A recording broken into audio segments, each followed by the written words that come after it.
Саламатсыздарбы, урматтуу кесиптештер? Гапыр Мадаминов агайыбыздын Устаттык өнөрү китебинен жаш мугалимдер сиздер үчүн деген темасы боюнча маалымат аласыздар. Слайдты даярдаган Салтанат Бейшенова, Талас облусу. Кабыл алыңыздар. Өрүк зарлуу баткенде, арка деген жери бар, мейман доско чеги жок, конок сыйлуу эли бар. Гимназия мектептин тарыхын айтсам улаган, эксперименталды каталып, гапырагай кураган, билимдин эле кен эмес, илимдин кенин аштаган, таалимдин болгон өзөгү тарбиядан баштаган. 7 облас элиме окуусун өтүп келебиз, маңыз берип жашоого акылдын гүлүн теребиз.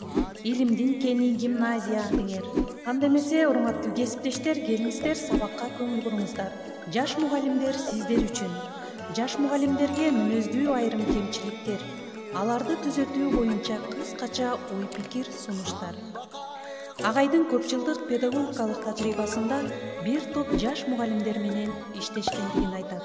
Алардын ийгилик, кемчилик, проблемаларын үйрөнүп, жаш мугалим деп айтса көбүнчө тажрыйбасы аз, сабак өтүүдө кыйналган, жогорку окуу жайды кечээ гана бүтүп келген, али педагогикалык казанга кайнай элек жаңы адисти элестетсе да, бул ар дайым туура болуп чыгышы кыйын. Биринчи жылы эле келген адистердин өз предметин мыкты билип, балдар менен да кызыктуу иштеп, өзүнө тартып, ийгиликтүү иштеп келгендерди да бир топ көргөндүгүн агай айтат. Жаш деп атасак да, билим жөндөмү да, педагогикалык баамчылдыгы да айрым тажрыйбалуу мугалимдерден кем калбаган. Ал эле эмес, жаңычылдыгы, оригиналдуу көз карашы менен тың болуп, алардан да жогору турган жаш адистерди учуратып келген.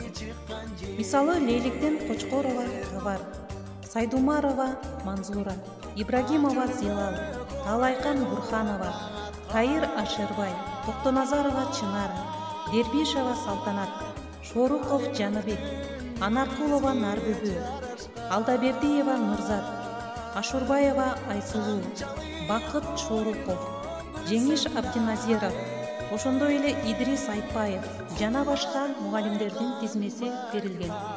Жогоруда аты аталган мугалимдер кийинчерээк такшалып, элдин купулуна толуп, бүгүнкү күндө ийгиликтүү эмгектенишип келүүдө. Жаш мугалимдер үчүн кемчиликтерди айтып туруп, аларды түзөтүү боюнча пикир сунуштарга көңүл буруңуздар. Кемчиликтери: биринчи, календардык сабактын планын түзүүдөн кыйналышат. Экинчи, сабакта окуучулар менен туура мамиле түзүүдө кыйналат. Мисалы, кээ бир мугалимдер бар, профессорлорду туурап, өтө эле строгий болуп алышат.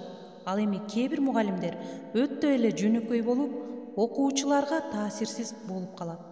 Үчүнчү, эң көп кемчилик сабагында болот. Үй тапшырмасын сурап бүткөнчө звонок болуп калат. Жаңы теманы максат, милдеттерин айтпай туруп эле баш аламан айтып, балдардын башын маң кылат.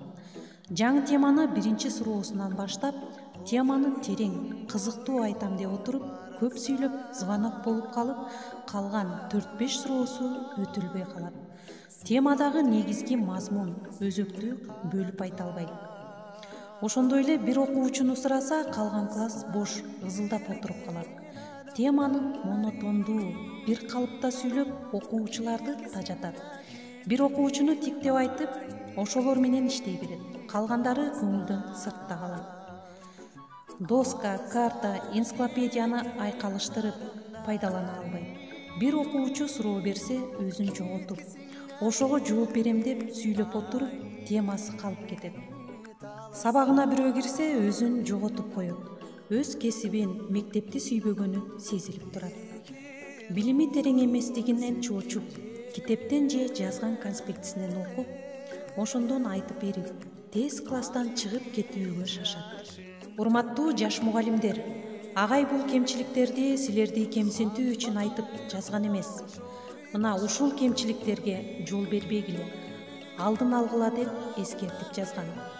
Анда эмесе, урматтуу кесиптештер, жогорудагы айтылган кемчиликтерди жоюу үчүн агайдын берген сунуштарына көңүл буруңуздар. Эң алгачкы сунуш: силер жогоруда айтылган кемчиликтерге жол бербөөгө тырышкыла. экинчи, ар бир сабакка алдын ала терең даярдангыла. Үчүнчү, окуучулар байкабайт деп показуха жасалмалуулукка жол бербегиле.